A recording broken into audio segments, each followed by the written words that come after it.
ইতিমধ্যে আপনারা কিন্তু লক্ষ্য করতে পারছেন আমাদের পিছনে যে প্রতিকৃতি এখন দাঁড়িয়ে এটি উদ্বোধন করবেন 2017 সালে ছাত্রদের অধিকার আদায়ের জন্য যিনি রাজপথে তার দুটি চোখ হারিয়েছেন। আমাদের সেই সংগ্রামী সিদ্দিক ভাই আমাদের মাঝে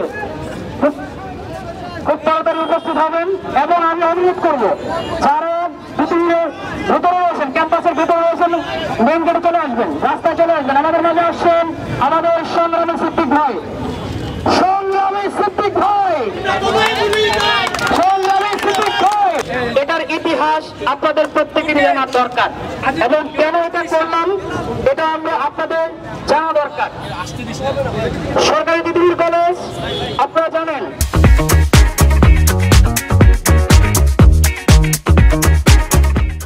বাংলাদেশে যখন বিভিন্ন ক্যাম্পাসে ঘোষণা করছে এটা আমার বাবার ক্যাম্পাস, এটা আমার দাদার ক্যাম্পাস, এখানে আমরা যেটা ঘোষণা করবো সেটাই হবে।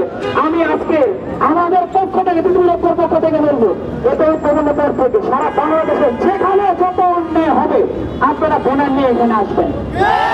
আমরা তিতুমির কলেজের সাধারণ শিক্ষার্থী আপনাদের পক্ষে থাকবো। প্রতিটি অন্যায়ের বিপক্ষে এখানে আপনারা চলে আসবেন, শাহবাগে যেতে হবে না, আপনাকে মিছিল নিয়ে ব্যানার দিয়ে সে প্রেস ক্লাব দিতে হবে না, তিতুমিরের সামনে আসেন। 35,000 শিক্ষার্থী কিভাবে আপনাদেরকে সাপোর্ট দেয় এবং আগামী দিনে প্রতিটি অপরাধ যদি সংঘটিত হয় এই দেশে এখান থেকে বিপ্লব ঘোষণা হবে। শুধু বিশ্ববিদ্যালয় দিয়ে এখানটা থাকছে না, প্রত্যেকটি অন্যায়ের বিপক্ষে করছে এবং এই শক্তি আগামী দিনে আমাদের সামনের হবে এবং এই আশা ব্যক্ত করে আমি আমার বক্তব্য শেষ করছি। এটি প্রদান করলেন আমাদের বিপ্লবী যিনি শিক্ষার্থীদের দাবি আদায় করতে গিয়ে তার দুটি চোখ তিনি হারিয়েছেন। তিনি আক্রমণ শহীদ করেন, আমার সন্তান রয়েছে, স্ত্রী রয়েছে, আমি দুনিয়ার আলো দেখতে পাই না।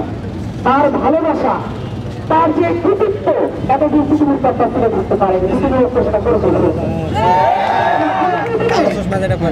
আমরা বিশ্বাস করি তিতুমিরের প্রত্যেকটি সংস্কারের কার্যক্রম রক্ষা থেকেই হবে এবং বিশ্ববিদ্যালয় হবে, আজও হবে বিশ্ববিদ্যালয়, কাল হলেও